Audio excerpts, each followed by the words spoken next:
this is my last book review of the Hunger Games books, and this one is Mockingjay, the third book in the Hunger Games trilogy, written by Suzanne. If you, again, like my previous video, haven't read the first two books, go away. Just go read them and then come back. And I don't want to take the responsibility to have spoiled them for you. Go. So this book is actually the darkest book of them all. Full-blown rebellion has taken place, and it is war. So you find out that, you know, there actually still is a District 13, and that when they said that it was destroyed, it wasn't really.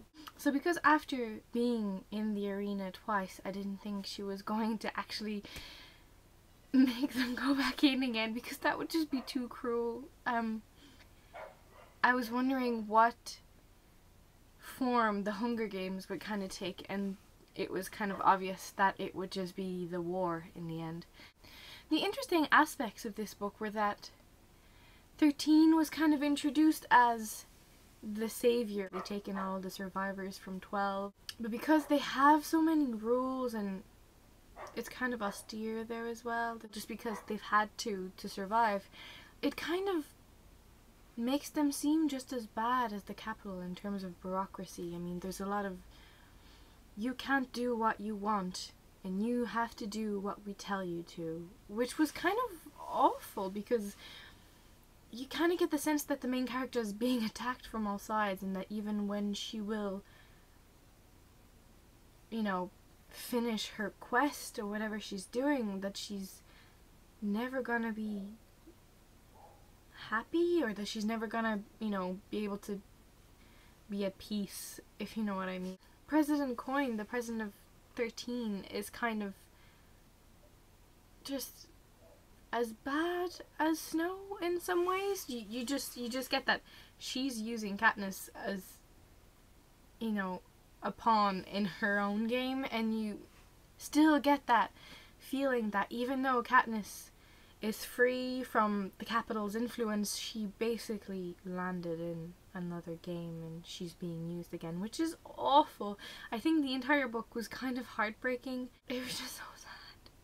So sad. I don't know, in terms of character development, Katniss kind of went from being more mature in Catching Fire to being desperate, I guess. She doesn't really feel anything apart from the need for revenge, and at least in the second book you got the idea that she just wanted to protect Peeta, but now it's just kind of like she doesn't even have that. She's going to basically get revenge, and then she might as well be dead because she'll have nothing to live for, and it was heartbreaking. It was really bad. And in terms of the Peeta Gale thing, I don't know, in terms of the character development with Gale, I felt like the author was kind of portraying him like a jerk. He wasn't really likable. I mean, the first book, I really liked him, and I, you know, wanted him to win, and I felt bad for Peeta because he loved her so much, but I don't know, and in this one you're like, well, Peeta's kind of meh, but Gale is kind of a jerk, and, you know, and you get the sense that she actually really loves Peeta now because she's thinking about him, and anytime she has any interaction with Gale, it's just kind of conflicts. They don't really, you know, get on as well as they used to. They don't really have that sense of unity that was portrayed in the first book. So I liked that there was a lot of character development. I really didn't like the end, though. I mean, it was sad. I didn't actually cry until the very end, where there's a scene with Katniss and her cat, and then I was just like, oh my god. But, this is my crying face. Yeah, it just didn't, it wasn't enough, if you get what I mean. I wanted more, and there was an epilogue, but I was just like, that's not what I want. You'll know what I'm talking about. It's just, there's a scene that was supposed to be in there, and she just kind of goes over, and she doesn't go into it, and you're like, that's not what I want. There's another scene that I need in there, so I'm really hoping that the scene is in the third movie.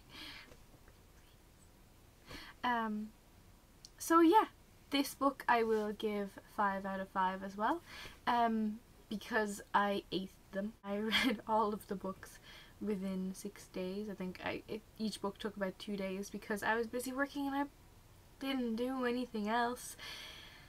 Yeah, so, you know, I'm making these videos now, and it's kind of helping the process of the fact that I feel so empty because they're finished and I don't have any more. I hate that when you're reading a series of books and then you're finished it, and then you're like, I've been living in this world for the past, you know, months, weeks, and now there's nothing left, and I don't know how to deal with it. It always takes a couple of days for me to actually forget about it, basically. Yeah, so I'm really looking forward to the movie, and I might make a video about the movie and what I thought about it. I really hope it's good. I know loads of people have been really, you know, anticipating the movie because they read the books like a year and a half ago. I think the last one came out in 2010, so it's about a year and a half. I know a lot of people will be looking forward to the movie more than I will, but I'm still, you know, looking forward to it. I'm really glad that I read the books before I saw the movie. It's kind of a rule. I tend to not watch movies that I know were made from books. If I haven't read the books, I try to read the book first, even if it's an old movie. But yeah, so I'm really looking forward to that, and I will let you know how it goes. Bye.